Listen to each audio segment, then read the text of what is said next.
Okay, people, listen up. Today I want to talk to you about the allegory of the cave. And listen carefully, and you will see how this philosophical depiction of what really happens in this society is very relevant to what you see in a number of places, especially in the Caribbean. You will see why sometimes when you try to open up the eyes of people, you end up in a situation where the people will hate you or even try to kill you. Let me explain the situation, the allegory of the cave.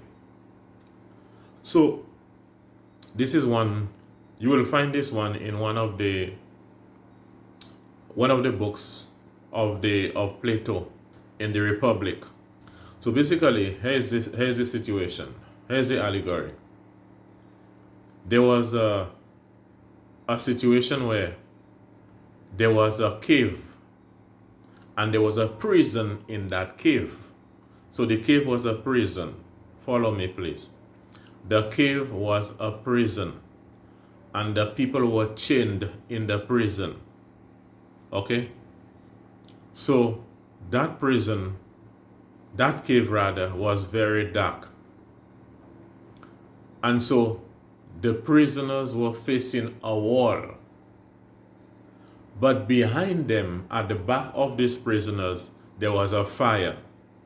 Okay? There was a fire that was blazing and casting light into on a wall in front of the prisoners. Just imagine why I'm sitting down there.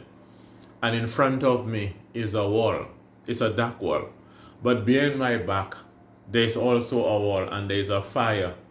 And so the light from the fire is hitting the wall in front of us. Now, imagine that there are people behind the wall who have like figurines or shapes of probably animals and plants and different things like that. So, but the fire is behind them. So when the light from the fire hit the objects or the figurines or the depictions of animals that they have, when the prisoner look on the wall, they see the shape of, if it's plants or birds or whatever, they will see the shape of things that are actually not alive but depictions. But when the depiction are seen against the underworld and against the light, the people are moving them so they look real. But it happened one day that one of the prisoners, the chain came off, and so he came out of the cave and he was going outside.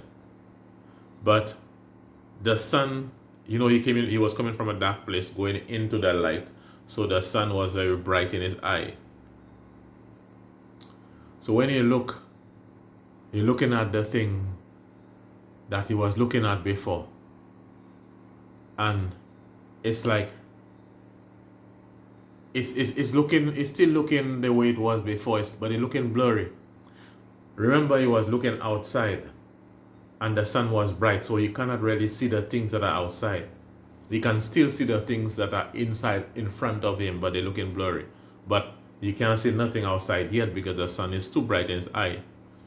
But lo and behold, when his eye adjusts to the sun, he goes outside and he see real plants, real animals. But all along, when he was in the prison, the things that he was seeing were not real, they were fake. They were fake because some people had some figurines, some depictions, some shapes of things that looked like real things, but they were not.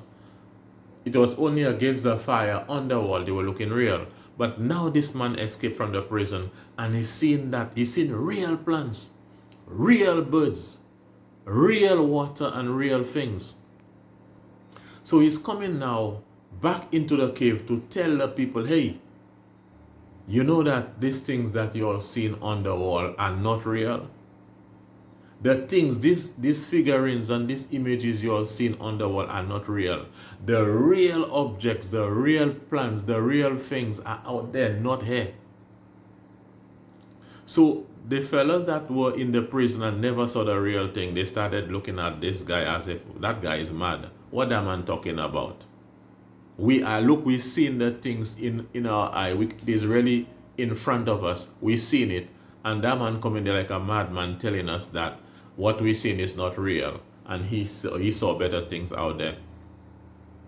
But the man, the prisoner who went out, he's actually seen the real thing and he's feeling the real thing. And these fellas are basically seeing a distorted view of the real thing. But the one who went out is seeing the real form, as Plato called it, the real form, the real ideal thing. He's seeing it out there. But the prisoners, he's trying to convince them, but they don't want to hear. They don't want to hear. They refuse to hear. They don't want to listen. In fact, they see that man as a madman. And this is how it is. Because when you get enlightened and you try to, in real life, when you get enlightened and you see the fakery in the society and in other places, and you try to tell the people that are suffering and the people that are in prison, you try to open up their eyes and tell them, "Boy, man, this thing that you think is real is not real. This is what is happening to you. You all being abused. You all being used. You all being used, and why you all ain't seeing it? I am out there. I saw it, and I'm coming and tell you." These people will hate you, and be careful, they might try to kill you too. And I'm talking about Plato, and what I'm telling you about is from Plato's Republic. Plato's teacher was a philosopher called Socrates. And Socrates, they made him drink poison. Why? Because he was enlightening the young people. He was opening the eyes of the young people. And they charged him, they brought him to court, and they said that he is corrupting the youth. They charged him with corrupting the youth. He was just opening up the eyes of the young people, and the young people, the eyes opened, and they started wanting answers and asking questions. And they find a way to kill Socrates. And this is how it is. And it is even more common, more rampant these days in the Caribbean, where people are blinded. People are blinded. And when you see the light and you will try to show them the light, and the people will hate you. They will hate you, they will slander you, and if they can, they will get rid of you. And one of the paths, the avenues that people get very defensive by, even when they are being blinded and manipulated, is in partisan politics in the Caribbean. Let's look at an example. And I want to take Jamaica for example. Jamaica is a country that I like a lot. And in a number of spares, in a number of cases, I see Jamaica as the capital of the Caribbean, because a lot of the culture that the Caribbean embrace is basically the culture of Jamaica. A lot of the things that the beliefs that they have, and it's from Jamaica. Even one of my bosses a long time ago was telling me that in the early days, a lot of Jamaicans were sent here to help the government of St. Lucia to get the agriculture together. So Jamaica is a country that I respect a lot. There's that man, the current Prime Minister, Mr. Holness. Mr. Holness sold the pot, the Jamaica pot. A pot is the entry gate to your country. When you run a pot, you must make money. If it is that this country had a financial problem, they could have easily taken a loan and paid back. Those governments will give other countries their pots, and the other countries and other big companies from foreign. And these other companies, what they'll do, sometimes they take the same loans that you don't want to take, and then they hold your pot for 40, 50 years while your people need money to get things done. And the same thing was done in St. Lucia also. And there's also this thing about this CIP thing that is going on, where Caribbean countries, some of them are selling their passports. To me, that is one of the most unpatriotic thing that I know. For people to be just going about selling the country's passport to strangers, some of them are criminals, and they now want to boast that they're doing this project with CIP money and all of that. And people want to come and convince you that these things are so good.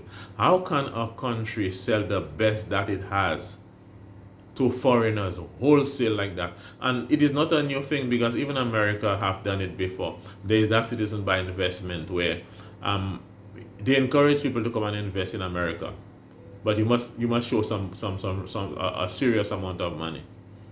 So it is not a new thing. But the way they do it in St. Lucia and these other countries, it's almost like these leaders have no clue. They cannot think of how to generate income, generate revenue, generate economic activity in their countries. So the greatest and the best idea they can think about to raise money is to sell passports.